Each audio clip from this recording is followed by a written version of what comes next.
Please welcome to speak to us the funniest man on earth, a performer of legendary comic genius, a children's book author of profound depth, an individual of enormous compassion who is doing so much to make our world a better place, the great Jim Carrey.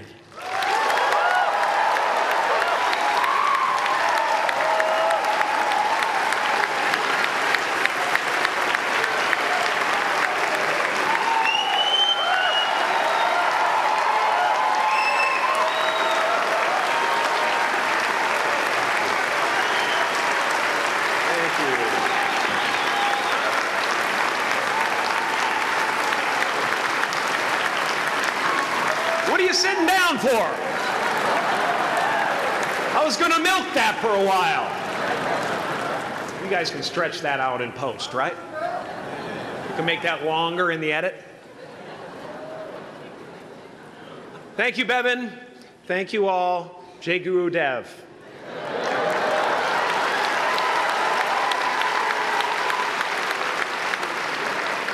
I brought one of my paintings to show you today. I hope you guys are going to be able to see it okay.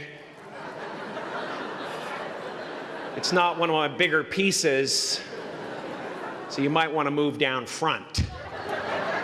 Get a good look at it. Faculty, parents, friends, dignified guests, graduating class of 2014. And all the dead baseball players coming out of the corn to be with us today. After the harvest, there's no place for them to hide. Fields are empty. There's no cover there. I'm here to plant a seed today, a seed that will inspire you to move forward in life with enthusiastic hearts and a clear sense of wholeness. The question is, will that seed have a chance to take root? Or will I be sued by Monsanto and forced to use their seed?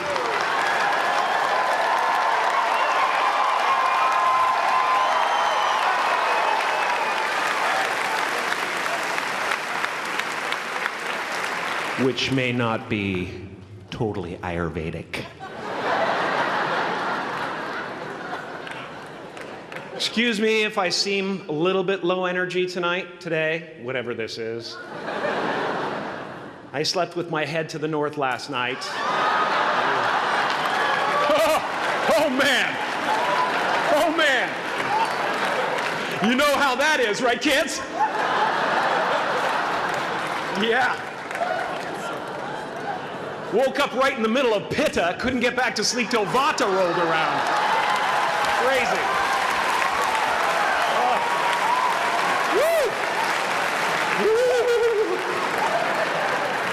But I didn't freak out, you know.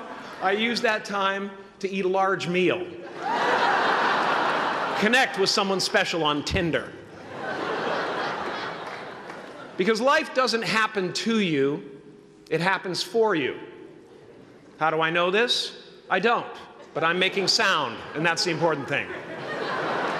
That's what I'm here to do.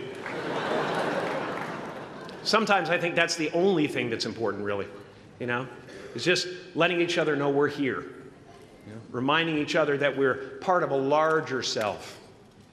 I used to think Jim Carrey is all that I was. Just a flickering light, a dancing shadow, the great nothing masquerading as something you can name. Seeking shelter in caves and foxholes dug out hastily, an archer searching for his target in the mirror, wounded only by my own arrows.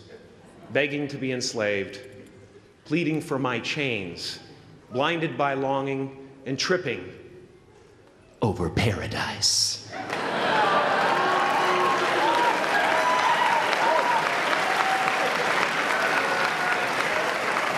I get an amen! You didn't think I could be serious, did you? I don't think you understand who you're dealing with. I have no limits.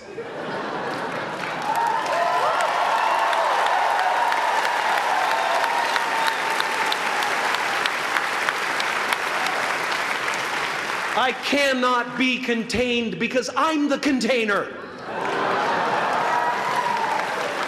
You can't contain the container, man. You can't contain the container. I used to believe that who I was ended at the edge of my skin, that I had been given this little vehicle called a body from which to experience creation. And though I couldn't have asked for a sportier model, it was, after all, a loaner and would have to be returned. Then I learned that everything outside the vehicle was part of me too. And now I drive a convertible.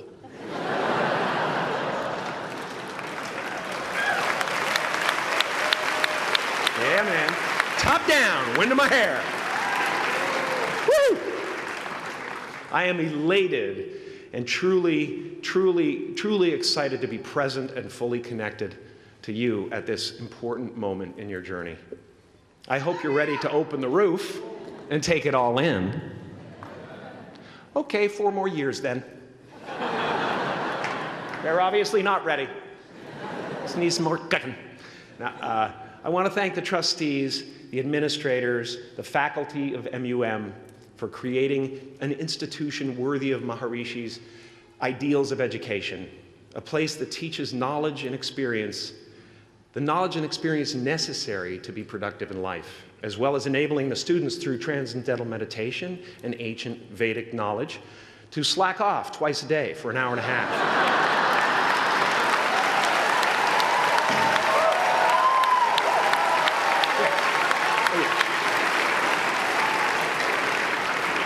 Don't think you're fooling me. But I guess it has some benefits. It does allow you to separate who you truly are and what's real from the stories that run through your head. You have given them the ability to walk behind the mind's elaborate set decoration and to see that there's a huge difference between a dog that is going to eat you in your mind and an actual dog that is going to eat you.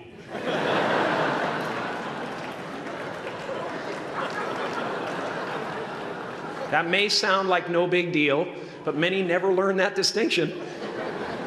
And they spend a great deal of their lives living in fight or flight response. I'd like to acknowledge all of you wonderful parents. Way to go. What a fantastic job you've done. For your tireless dedication, your love, your support, most of all, for the attention that you paid to your children. I have a saying, beware the unloved, because they will eventually hurt themselves or me.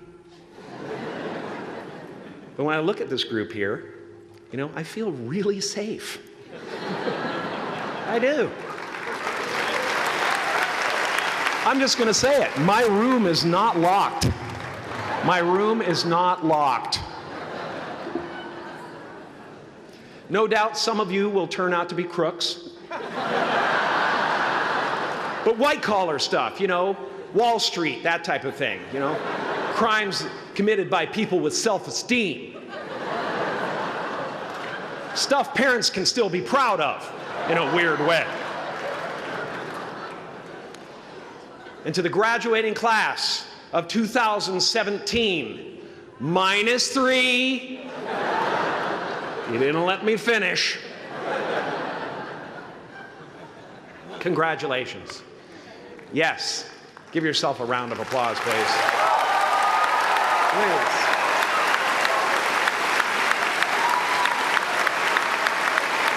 Yeah.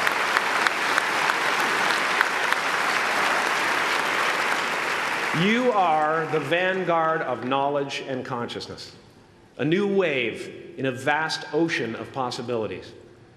On the other side of that door, there's a world starving for new ideas, new leadership. I've been out there for 30 years. She's a wildcat. Oh, she'll rub up against your leg and purr until you pick her up and start petting her, and then out of nowhere, she'll swat you in the face. It can be rough out there, but that's okay, because there's soft serve ice cream with sprinkles. I guess that's what I'm really trying to say here today. Sometimes it's okay to eat your feelings.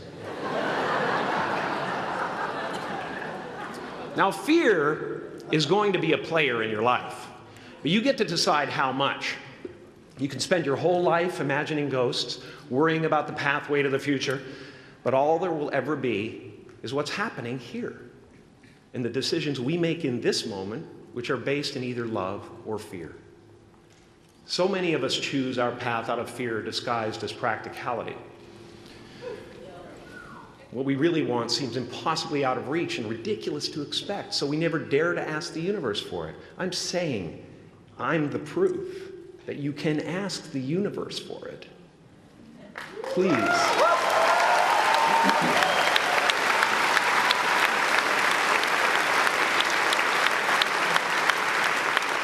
And if it doesn't happen for you right away, it's only because the universe is so busy fulfilling my order.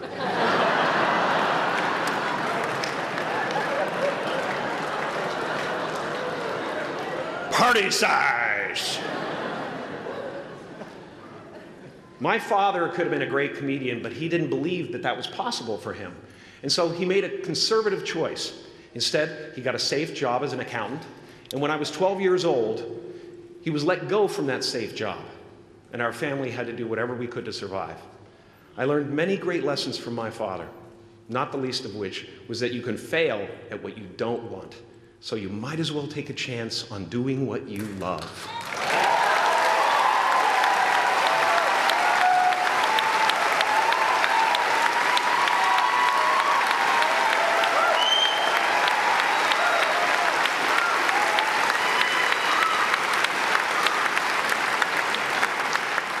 It's not the only thing he taught me, though. You know, I watched the effect of my father's love and humor and how it altered the world around me. And I thought, that's something to do. That's something worth my time. It wasn't long before I started acting up. You know, people would come over to the house and they'd be greeted by a 7-year-old throwing himself down a large flight of stairs. They would say, "What happened?" And I would say, "I don't know. Let's check the replay." I'd go back to the top of the stairs and come back down in slow motion.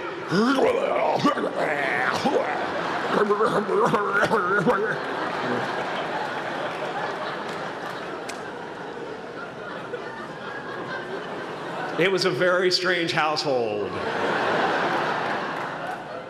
My father used to brag that I wasn't a ham, I was the whole pig. And he treated my talent as if it was his second chance. When I was about 28, after a decade as a professional comedian, I realized one night in LA that the purpose of my life had always been to free people from concern, just like my dad. And when I realized this, I dubbed my new devotion the Church of Freedom from Concern. The Church of FFC.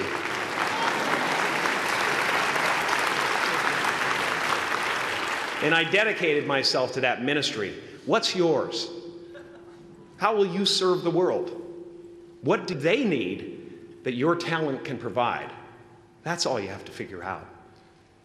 As someone who's done what you're about to go and do, I can tell you from experience, the effect you have on others is the most valuable currency there is.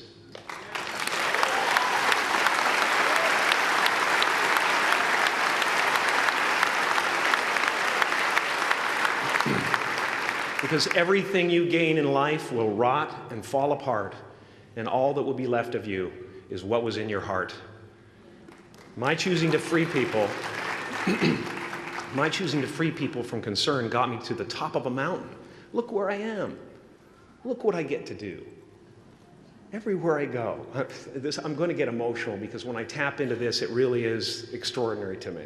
I did something that made people present their best selves to me wherever I go.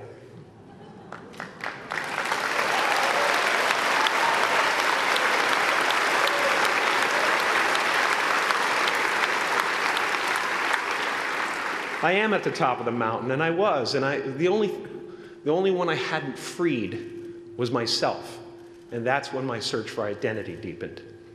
I wondered who I'd be without my fame. Who would I be if I said things that people didn't want to hear? Or if I defied their expectations of me? What if I showed up to the party without my Mardi Gras mask and refused to flash my breasts for a handful of beads? I'll give you a moment to wipe that image out of your mind. But you guys are so ahead of the game. You already know who you are.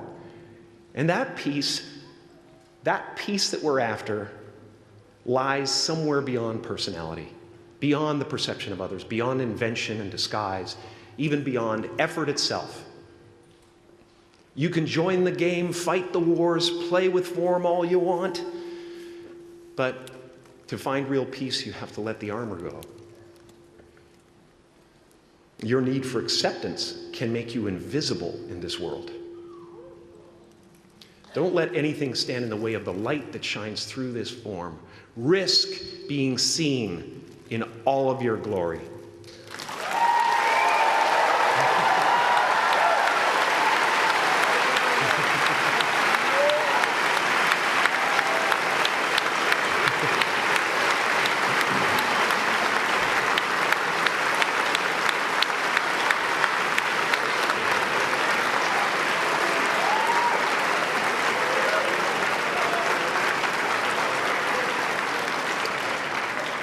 It's not big enough. This painting is big for a reason. It's called high visibility. It's about picking up the light and daring to be seen. Here's the tricky part.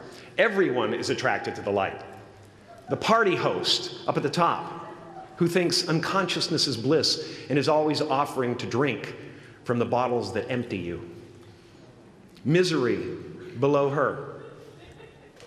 Despises the light, can't stand when you're doing well, wishes you nothing but the worst.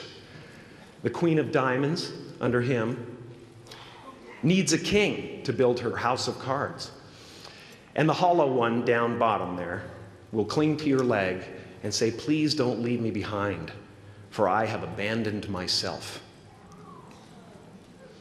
Even those who are closest to you and most in love with you, the people you love most in the world, will find clarity confronting at times. This painting took me thousands of hours to complete. And when I was finished, thank you, thousands of hours, yes. I'll never get them back. I'll never get them back. I worked on this for so long. I was weeks and weeks like a madman alone on a scaffolding. And when I was finished, one of my friends said, this would be a cool blacklight painting. So I started over.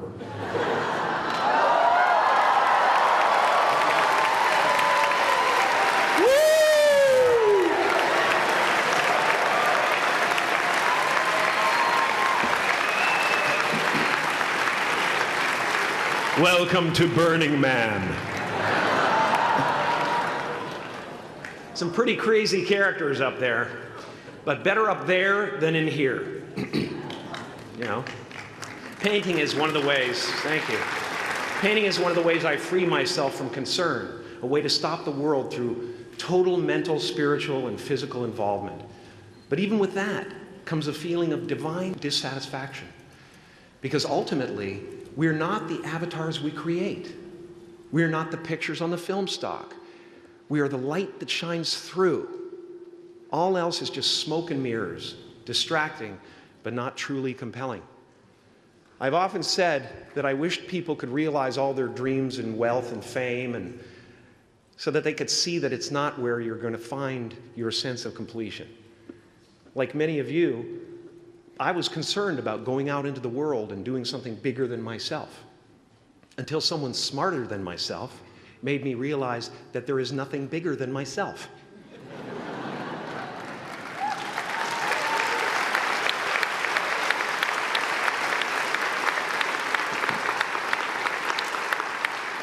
My soul is not contained within the limits of my body. My body is contained within the limitlessness of my soul. One unified field.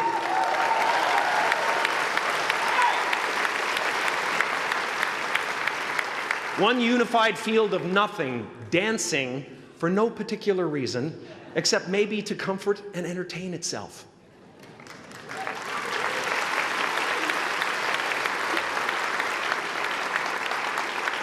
As that shift happens in you, you won't be feeling the world, you'll be felt by it. You'll be embraced by it. Now I'm always at the beginning. I have a reset button, and I ride that button constantly. Once that button is functioning in your life, there's no story that the mind could create that will be as compelling. The imagination is always manufacturing scenarios, both good and bad, and the ego tries to keep you trapped in the multiplex of the mind.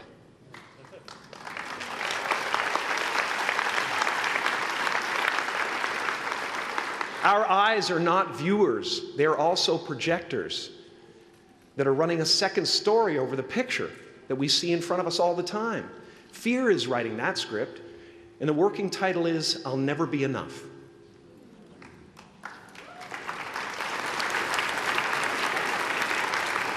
Now you're going to look at a person like me and say, how could we ever hope to reach those kind of heights, Jim? How can we make a painting that's too big for our home? How do you fly so high without a special breathing apparatus?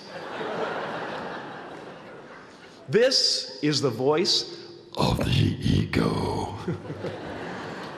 And if you listen to it, there will always be someone who's doing better than you.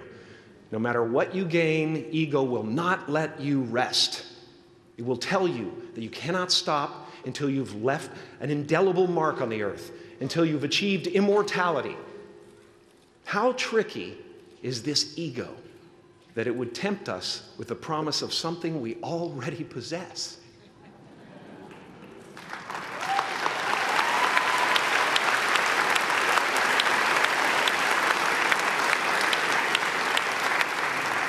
So, I just want you to relax. You know, that's my job. Relax and dream up a good life. I had a substitute teacher from Ireland in the 2nd grade that told my class during morning prayer that when she wants something, anything at all, she prays for it and promises something in return, and she always gets what she wants. Well, I'm sitting at the back of the classroom, you know, thinking, wow, my family can't afford a bike, you know. So I went home and I prayed for one. And I promised I would recite the rosary every night in exchange. Broke that promise. But 2 weeks later, I got home from school to find a brand new Mustang bike with a banana seat and Easy Rider handlebars. Yeah. From fool to cool. My family informed me that I had won the bike in a raffle that a friend of mine had entered my name in without my knowledge whatsoever. So that type of thing has been happening to me ever since. And as far as I can tell, it's just about letting the universe know what you want and working toward it while letting go of how it comes to pass.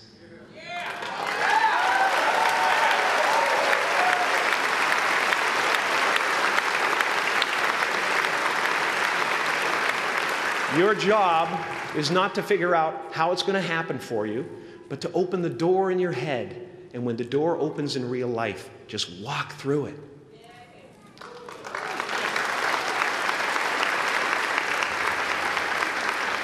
And don't worry if you miss your cue, because there's always doors opening. They keep opening. And when I say life doesn't happen to you, it happens for you, I really don't know if that's true.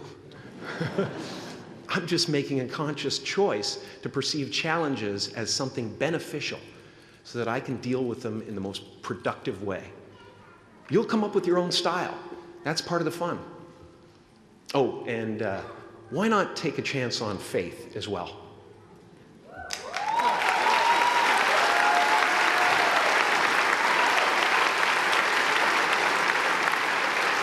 Take a chance on faith. Not religion, but faith.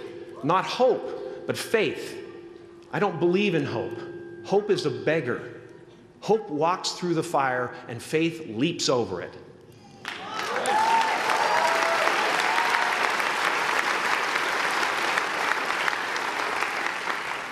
You are ready and able to do beautiful things in this world. And after you walk through those doors today, You will only ever have two choices, love or fear. Choose love, and don't ever let fear turn you against your playful heart.